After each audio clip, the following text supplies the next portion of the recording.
Hello everyone, my name is Arshdeep Singh and I've been working as a graphic designer for last 3 years and मैंने यार लिखता नहीं कुछ ऐसा such but मेरे पास एक स्टोरी थी तो थोड़ी अगर बच्चों जैसी लगे चुप रहना ठीक है तो पहले स्टोरी का टाइटल है इमोशंस और इसके कैरेक्टर्स बता देता हूँ कुछ ठीक है। मेन कैरेक्टर का नाम है शेरिल ठीक है। शेरिल लड़की है थोड़ी प्रैक्टिकल और मैं ना एक्चुअली इसके पास एक गिफ्ट है ठीक है।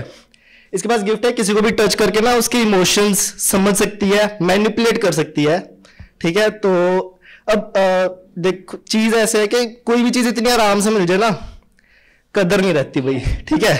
तो उसको समझ सकती है बट क्या उसको हर दूसरे बंदे से मिल रहा है भाई क्या ठीक है। बट उसके एक फ्रेंड है ताम्या जो हर छोटी छोटी चीज पे रोती है।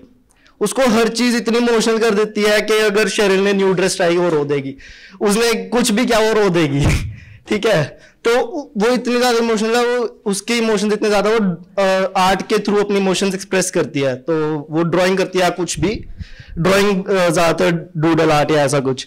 तो +2 पेपर खत्म हुए हैं ठीक है और इनकी फेयरवेल की तैयारी हो रही है। शेरिल और ताम्या दोनों शॉपिंग के लिए जाते हैं, पूरा दिन शॉपिंग में साथ बिताते हैं, रात को आके वही लड़की वाली बातें प्लानिंग करते हैं कल क्या करना है कैसे करना है।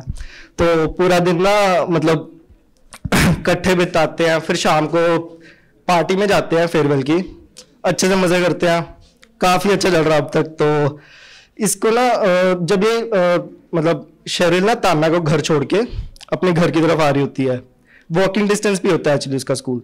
तो जो वो चल रही है तो फोन ऐसे चेक कर रही है, स्क्रॉल करती है, देखती है कि काफी सारे ना पड़ोसियों के फोन आ रखे तो कि क्या है ये मतलब इनको भी क्या, क्योंकि अपना ही होता ना यार घर वाले तो कर ही रहे हैं पड़ोसी भी करने लग गए, इनको भी बताओ कहाँ पे है कहाँ नहीं ठीक है। वो ऐसे देख ही रही होती है ऊपर, ऐसे देखते है कि आसमान काफी रात हो गया, अच्छा चांद दिख रहा है, देखती है वो धुआं निकल रहा है एक तरफ से, वो देखती क्या है ये धुआं, और वो ऐसे चलते चलते जैसे जैसे जा रही थी धुआं और हो रहा है, वो देखती है घर की तरफ ही है। तो वो जाती है जैसी गली की तरफ एंटर करती है, उसको दिखता है कि उसके घर पूरा आगों में लिपटा हुआ है, सब कुछ ऐसे जल रहा है ये हुआ है। और एक्चुअली अब ऐसे है कि कोई उसका कोई इतना हाई फाई घर नहीं था, पापा कॉर्पोरेट लाइफ में थे ठीक है, मम्मी हाउसवाइफ है, पापा के पास थार थी ठीक है, बापू शौकी सी पर ओदा एन्ना सी भी यार जो भी था ना सब कुछ एकदम से चला जाए ना। अभी तक उसको कुछ ऐसा फील नहीं होता था बट अब एकदम सब कुछ चला गया, फोन हाथ से छूट गया, देख रहा कुछ सेकंड तक तो समझ ही रही हो क्या गया ये चल क्या रहा है। वो फटाफट जैसे भागती है, उतने में जो फायर रेंजर्स होते हैं वहां पे फायर ब्रिगेड आ रखी होती है, आग बुझा रही होती है। तो वो एक फायर रेंजर उसे रोक लेता है, बोलता है कि आगे मत जाओ काफी ज्यादा आग और अब तो कुछ है भी नहीं कि हम बचा नहीं पाएंगे वो। तो इतने में अब यार +2 पार किया है लड़की ने, बच्ची है, तो उसको उसके नेबर्स ना साथ में घर पे ले जाते हैं। साइड में घरों पे भी थोड़ा डैमेज होता है, नेबर्स को भी चोट लगी होती है, लेकिन एक नेबर उसे अपने घर ले जाते हैं, उसे बिठाते हैं थोड़ी देर, फोन वहीं पे पड़ा, उसको कुछ होश नहीं है ठीक है। तो उसको ना अगले दिन न्यूज में आता है ये, तो ताम्या उसके पास आती है, ढूंढते ढूंढते आती है उसके पास। अभी तक शेरिल नंब है, उसको कुछ नहीं पता, उसको पता ही नहीं रिएक्ट कैसे करना, उसको कुछ होश ही नहीं है कर क्या रही है चल क्या रही है, एकदम से इतना कुछ हो गया कि क्योंकि यार देखो अब बात ऐसे है, तुम ना इंटरव्यू की तैयारी कर सकते हो, एग्जाम्स की तैयारी कर सकते हो, इवन दो आर्मी में ना सरप्राइज अटैक्स की तैयारी होती है, ट्रेनिंग मिलती है हर चीज की।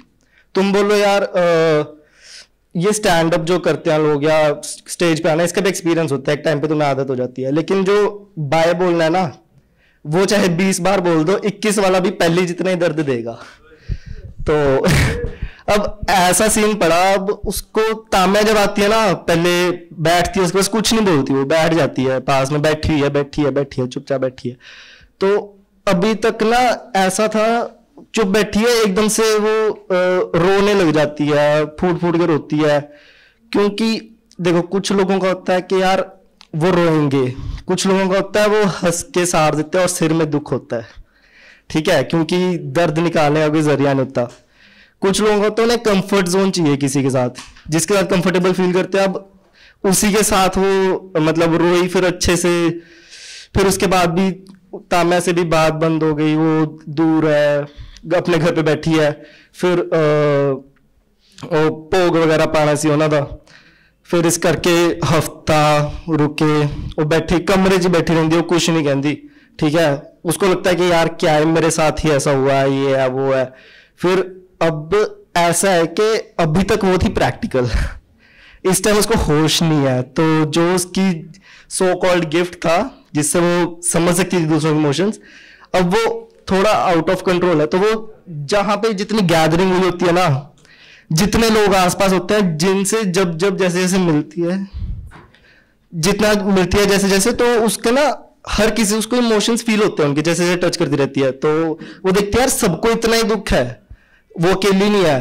फिर 6 महीने ऐसे ऐसे बीतते गए, फिर उसको होश आती है कि यार मैं क्या कर सकती हूँ। तो वो डिसाइड करती है, कहती है कि मैं ना सबकी सैडनेस, जितने भी sadness, ego, hatred, sorrow, guilt, ये सारे इमोशंस छीन लूंगी तो सारे खुश रहेंगे। तो वो क्या सोचती है, ऐसा करने के चक्कर में वो ना जितने लोग मिलते हैं सबके टच करती है, वो वाले इमोशंस ले लेती है, जो दुख वगैरह जितना भी सब छीन लेती है। तो अब ऐसे करते करते है तो इंसान ही, एक टाइम पे टोल पड़ता है, कोमा में चली जाती है। तो अब जो ताम्या है वो उसके साथ रहती है।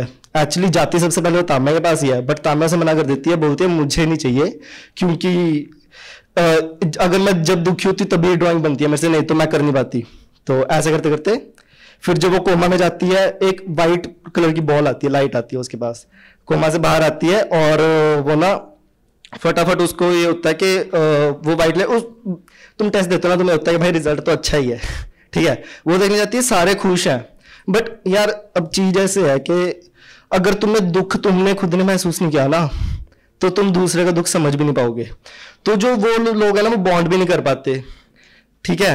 वो अब जिन लोगों से उसने वो इमोशंस लेते हैं, वो बॉन्ड नहीं कर पाते दूसरों से। तो अब वो तो ऐसे ही रह गए। तो फिर वो कुछ गरीब बच्चों को देखती है, चोट लगी है बच्चे के, सारे रो रहे हैं, कुछ खाने को नहीं है, लेकिन फिर भी खुश है, खेल रहे हैं आपस में, थोड़ी देर चोट लगी, रोए रोए खेल लिए। तो वो डिसाइड करती है, कोमा में उसकी स्पिरिट जो है वो डिसाइड करती है कि वो सबको उनके इमोशंस वापस कर देती है। और फिर वो ना सारा कुछ है सच, मतलब उसने इमोशंस फील भी कर लिए, उसको सब कुछ पता चल गया, इंपॉर्टेंस भी पता चली। पहले समझ पाती थी बट डेप्थ नहीं पता थी, अब डेप्थ पता है। तो वो डिसाइड करती है कि वो ना इसी खुशी में रहना चाहती है। तो वो सबसे पहले कोमा से बाहर आती है, अपनी डिग्री वगैरह क्लियर करती है। तो फिर उसके बाद वो अपना एक ऑर्फनेज खोलती है, और उस ऑर्फनेज में उन्हीं बच्चों के साथ रहती है। बट दुख तो अभी भी है कि माँ बाप चले गए, तो वो दूसरा पार्ट है। Thank you.